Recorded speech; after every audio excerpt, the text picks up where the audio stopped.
اکبر کا مقام سمجھیں۔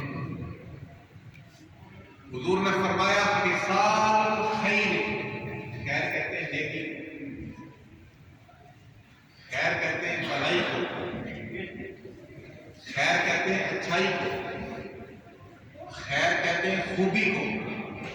حضور نے فرمایا خصال الخیر ثلاثہ وستون مئہ، وفی روایت ان اللہ ثلاثہ مئہ وستین خلقا۔ آقا اسلام نے فرمایا کہ اللہ کے اخلاق کی 360 صورتیں ہیں۔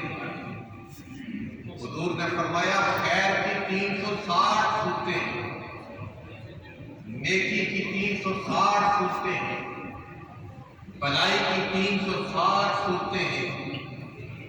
کسی بندے کے اندر کوئی ایک صورت پیدا ہو جائے، وہ خیر کی کوئی ایک چیز کسی کے اندر آ جائے،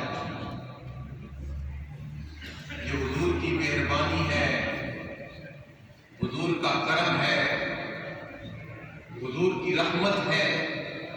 فرمایا کہ اللہ تعالیٰ کے اخلاق کی 360 صورتیں ہیں۔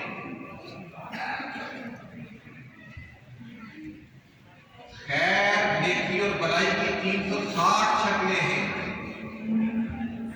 کوئی ایک خوبی بھی کسی کے اندر ایمان کے بعد پائی جائے تو وہ پکا جنتی ہے۔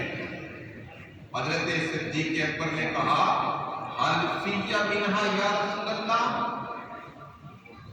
کیا 360 جو خیر کی چیزیں ہیں ان میں کوئی میرے اندر بھی پائی جاتی ہے؟ ایک تو بات یہ سمجھ جانی چاہیے کہ انہیں ہر وقت یہ فکر دامن گیر رہتی تھی کہ شاید یہ خیر کا معاملہ میرے ساتھ نہ ہو۔ ہمارے ہاں تو چھوٹی سی بندہ نیکی کرے نا تو وہ سینہ کھول دیتا ہے کہ میں بڑا متقی ہوں، میں بڑا نیک ہوں۔ یعنی حضور کا خطاب تھا کہ اللہ تعالیٰ کے اخلاق کی 360 صورتیں ہیں، اور ایک روایت میں ہے خصال الخیر، خیر کی جو خصلتیں ہیں وہ 360 ہیں۔ کوئی ایک خصلت بھی ایمان کے بعد کسی کے اندر پائی جائے تو اللہ تعالیٰ اس کے لیے جنت کی بہار کو مقدر کرے گا۔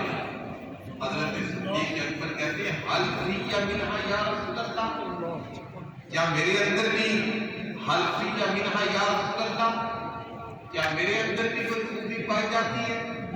تو حضور نے فرمایا حنیًا کلھا فیک یا ابا بکر، ابو بکر مبارک کو خیر کی جتنی بھی خوبیاں ہیں اللہ تعالیٰ نے تیری ذات کے اندر جمع کر دی۔